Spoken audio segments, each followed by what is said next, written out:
Subscribe करते वक्त ना घंटी बजा देना।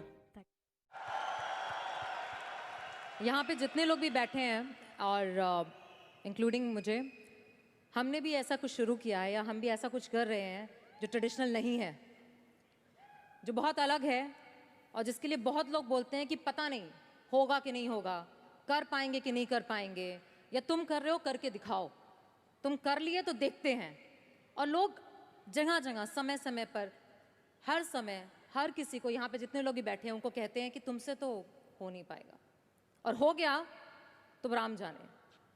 तो जब हमें ये कैसे हुआ, ये कैसे हाँ, हुआ, फिर पूछते हैं कैसे हुआ, हाँ, ये कैसे हुआ, कैसे हुआ फिर भी सुन लेंगे, बट साथ में अगर आगे करने को करो ना तो हिम्मत नहीं होगी। तो आपने जब शुरू किया और आपने जब करना शुरू किया, और आज आपकी वो दोस्त जिन्होंने आपको बोला या जो रिश्तेदार आपको बोलते थे कि तुझसे नहीं हो पाएगा, वो आज क्या कहते हैं? सब्सक्राइब करते वक्त ना घंटी बजा देना। देखो ये है कि जैसे मैंने बताया कि मुझे कदम कदम पे ये बोला गया, जैसे रिश्तेदार मेरे सबसे पहले तो रिलेटिव्स ही बोलते हैं आपके, बोले भाई ये जो करने जा रहा है तू, ये तेरे बस का नहीं है, तू देख ले, अपना बस का नहीं है ये। और जब हो जाता है तो ऑफ कोर्स यही कि हमने तो बोला था, अब पता नहीं कब बोला था, मुझे भी नहीं पता कब बोला था उसने कि हमने तो बोला था हो जाएगा। एक किस्सा मुझे याद है कि जब मेरा एक मैगजीन आती है जीक्यू की मैगजीन पे जब मेरा 2012 में मेरा छपा, तो मुझे सब्सक्राइब करते वक्त ना घंटी बजा देना। बहुत बड़ी मॉडल थी मुंबई की, तो उन्होंने बुलाए, दोस्त थी, काफ़ी सालों के बाद, 3-4 साल के बाद मिलना हो रहा था। तब मैं 3 साल पहले स्ट्रगल ही कर रहा था ऑलमोस्ट, लेकिन जैसे जीक्यू में आया मेरा मैगजीन में, तो वो शॉक्ड हो गई। और वो बहुत ही खूबसूरत, लंबी चौड़ी खूबसूरत मॉडल की तरह बिल्कुल, और मैं ऐसा दिखने में, तो मुझे बोला यार तुम जीक्यू के पेज पे आए हो? मैंने हाँ। तुम कैसे जीक्यू के पेज पे आ गए? मैंने पता नहीं, मुझे भी पता नहीं क्यों आया। तुम्हें मालूम है तुम जीक्यू के पेज पे आए हो? मैंने हाँ। तुम्हें पता नहीं तुम कैसे आए हो, क्यों, तुम्हें मालूम है तुम जीक्यू के पेज पे आए हो? शी वॉज लाइक, मतलब उसने बहुत अपनी जिंदगी में बहुत साल दिए इंडस्ट्री को, लेकिन कभी इस तरह का कुछ हुआ नहीं कि जीक्यू के पेज पे आ गए इस तरह के। हालांकि मैं ज़्यादा कुछ इस चीज़ पे बिलीव नहीं करता, बट उसके लिए बहुत इंपॉर्टेंट था कि जीक्यू के पेज पे तुम कैसे गए। मतलब उसका कहना, सब्सक्राइब करते वक्त ना घंटी बजा देना। कहने का मतलब यार तू दिखने में 5 फुट 6 इंच का आदमी, ना तेरा शक्ल ना सूरत ना कुछ, तू कैसे आ सकता है जीक्यू के पेज पे? See, that was the mindset. ये माइंडसेट था कि मेरे जैसे कद काठी का आदमी इतनी बड़ी मैगजीन में कैसे उसका फोटो आ सकता है।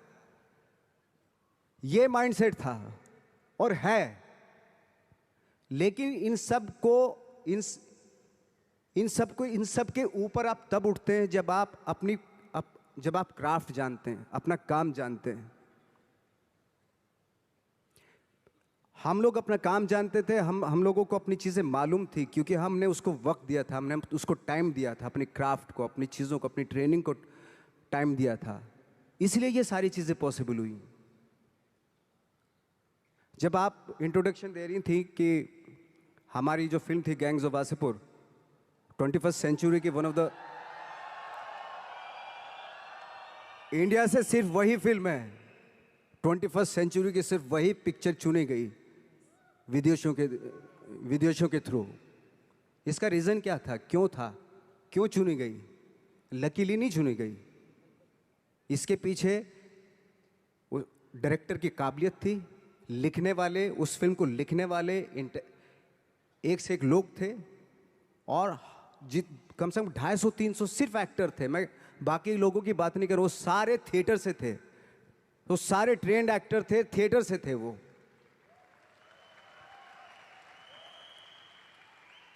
आज जब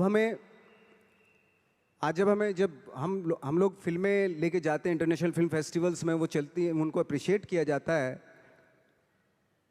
तो हमें खुशी इस बात की होती है कि थैंक गॉड कि उन फिल्मों को रिप्रेजेंट कौन कर रहा है, वो लोग जिनके पीछे जो वाकई जिनकी स्पेशलिटी अपने क्राफ्ट में है, जो पढ़ लिख के आए हैं, जो थिंकर हैं। सिनेमा ज़रूर कर रहे हैं, डायरेक्टर ज़रूर हैं, एक्टर ज़रूर हैं वो, लेकिन उसके पीछे उनकी बहुत बड़ी ट्रेनिंग है, बहुत बड़ा एक्सपीरियंस है। वो ये लालच छोड़ के बॉक्स ऑफिस पे हिट होगी या नहीं होगी, ये इस फिल्म में इसको प्रोजेक्ट बना लो, एक हीरोइन ले लो, एक हीरो ले लो और 5 गाने डाल दो और प्यार मोहब्बत दिखा दो, वो तो ठीक है, वो भी एक तरह का सिनेमा, बहुत लोग पसंद करते हैं उसको भी। लेकिन एक ये भी सिनेमा है, ये भी सरवाइव करता है, ऐसी बात नहीं। ठीक है, थोड़ी दिक्कतें आती हैं उस सिनेमा को, लेकिन एंड ऑफ द डे जब इंटरनेशनल प्लेटफॉर्म पे कोई भी फिल्म जब आप बोलते हो वो ऐसी ही होती है, जैसे चाहे वो लंच बॉक्स हो, चाहे वो गैंग्स ऑफ वासेपुर हो, या पुराने टाइम में जो सत्यजीत रे की फिल्में हो, पूरी दुनिया जानती है रे साहब की फिल्में, पूरे वर्ल्ड में जानते हैं लोग। तो आज ठीक है, आज के युग में आज के टाइम में आप उन सिनेमा को थोड़ा, अरे ये तो कोई ख़ास नहीं, कुछ नहीं है, बट वर्ल्ड में इसी सिनेमा से जाने जाते हैं। अगर चाहे वो रे हों, ऋत्विक घटक हों, चाहे वो गरम हवा, उस तरह की फिल्में जो होती थी, या चाहे नसीरुद्दीन शाह, ओमपुरी हो, पंकज कपूर हो, तो इस तरह के एक्टर्स ने आके एक अलग धारा बनाई थी। अगर बहुत लोग सुपरस्टार से प्रभावित होकर बम्बई आ रहे थे, तो बहुत सारे लोग, हम जैसे लोग, एक्टरों से इंस्पायर होकर भी आ रहे थे, ऐसी बात नहीं है।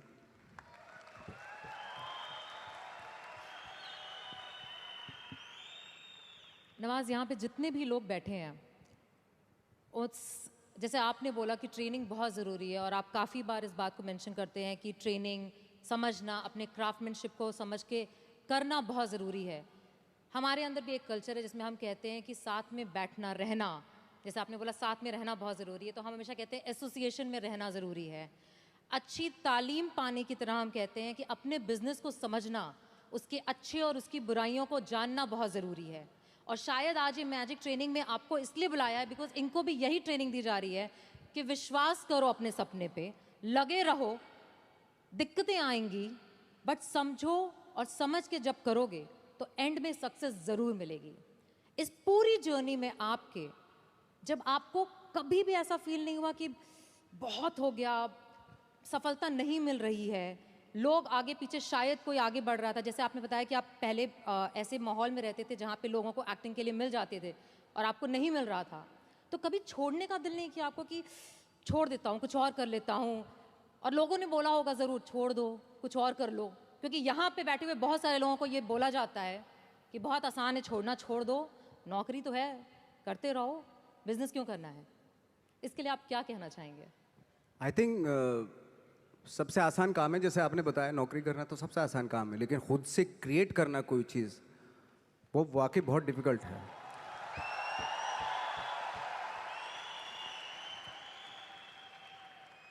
क्या होता है ना कि सरकारी नौकरी मिल गई, बस अब कुछ नहीं चाहिए, पूरी ज़िंदगी गुजार देते हैं, क्योंकि मिलता रहेगा, वो सो हटाएंगे तो नहीं, आपको मिलता रहेगा, सरकारी पैसा आता रहेगा आपके पास। लेकिन खुद से जब करते हैं ना, तो उसको करते हुए बहुत दिक्कतें आए, डेफिनेटली बहुत दिक्कतें आएंगी, क्योंकि खुद का कुछ क्रिएट कर रहे हैं आप, और क्रिएशन में हमेशा प्रॉब्लम आती है, वो आसानी से नहीं हो जाता, कोई भी क्रिएट चीज़ आसानी से नहीं हो जाती। तो आपके आसपास मुझे लगता है कि मोटिवेट करने वाले लोग होने चाहिए, आपके दोस्त ऐसे होने चाहिए जो आपको मोटिवेट करें, आपकी बातें सुने, ऐसे लोगों के बीच में रहिए जो आपको हर वक्त आपकी बातें सुने, आप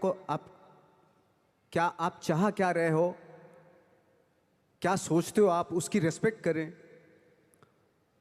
और सारे जो ग्रुप जो होता है वो उसकी थॉट को रिस्पेक्ट करके उसको एग्जीक्यूट करें, वो बहुत ज़रूरी होता है। तो आई थिंक जैसे हमारे यहाँ भी होता है कि बहुत सारे टैलेंटेड एक्टर होते थे। जब हम दिल्ली से मुंबई की तरफ आते हैं तो बहुत सारे जत्था का जत्था 15-20 एक्टर्स आते थे, तो बीच बीच में गायब होने लगते थे वो। पता नहीं कहाँ, कोई कहीं चला गया, कोई कहीं चला गया, किसी ने छोड़ दिया, किसी ने दुकान कर ली, है ना, किसी ने कुछ कर लिया, ऐसे चले जाते थे। मैंने कहा वो एक्टर कहाँ गया, वो तो चला गया। क्यों? एक काम नहीं मिल रहा था यार।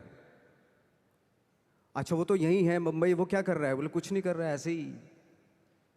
तो पता है ऐसा क्यों होता था? कुछ एक्टर थे जिनका सर्किल बहुत करेक्ट होता था, और कुछ एक्टर थे जिनका सर्किल जो है ना बहुत ही गंदा सर्किल था, डिप्रेस करने वाला, है ना, ऑलरेडी फ्रस्ट्रेटेड थे वो लोग, इस तरह का सर्किल था। तो हमेशा ना मुझे लगता है कि अवेयर रहना चाहिए कि मैं किन लोगों के बीच में रहता हूँ, वो बहुत ज़रूरी है। क्योंकि क्या होता है कि अगर आप डिप्रेस फ्रस्ट्रेटेड लोगों के बीच में रहोगे ना, तो आप भले एनर्जेटिक हो, टैलेंटेड हो, लेकिन 5-7 साल रहने के बाद आप भी वैसे ही हो जाएंगे, क्योंकि वो एनर्जी आपकी सक कर रहे हैं, आपको दे नहीं रहे कुछ भी, एनर्जी आपकी ले रहे हैं वो। तो बहुत सारे एक्टरों से जब मैं मिलता था, वो बिल्कुल ही गिव अप कर दिया था उन्होंने। फनी यार ऐसे क्यों दिखाई दे रहे हो ऐसे, और उनके थॉट भी बदल जाते हैं, पता है। वो सारी कंप्रोमाइज़ वाले, अरे यार जो भी है ठीक है, थोड़ा मोड़ा छोटा मोटा दिलवा दो जो भी। मैंने कहा यार तू तो बहुत टैलेंटेड था, तू इस बात पे आ गया कि छोटा मोटा कुछ भी वो दिलवा दो, यानी कि कंप्रोमाइज़ कर लिया ना उसने लाइफ से अपनी। तो आई थिंक वो बहुत ज़रूरी होता है कि आप किन लोगों के बीच में रहते हो, क्योंकि एनर्जी जो होती है ना वो एक्सचेंज होती है, एनर्जी टकराती है एक दूसरे से। 2 पॉजिटिव लोगों को यहाँ पे खड़ा कर दो, आपको पता चल जाएगी, वो एनर्जी मालूम हो जाएगी। या 10 लोगों में 3 नेगेटिव एनर्जी खड़ा कर दो यहाँ पे, तो वो 3 जो नेगेटिव एनर्जी वाले होते हैं ना, वो 7 लोगों की एनर्जी ऐसे खींच लेते हैं। ये है, फैक्ट है ये बात। एनर्जी तो सर्वाइव करती है ना, ट्रेवल करती है एनर्जी। तो हमेशा मुझे लगता है कि ऐसे लोगों के बीच में रहो जो पॉजिटिव हो, जिनके थॉट बहुत अच्छे हों, जो नया कुछ करने की सोच में हमेशा रहते हो, जो कुछ क्रिएट करने की धुन में रहते हो। तो इस तरह के लोगों के बीच में रह के अगर रहते हैं आप, तो 3-4 साल भी आप 3-4 साल बाद भी आप भी वैसे ही हो जाते हैं।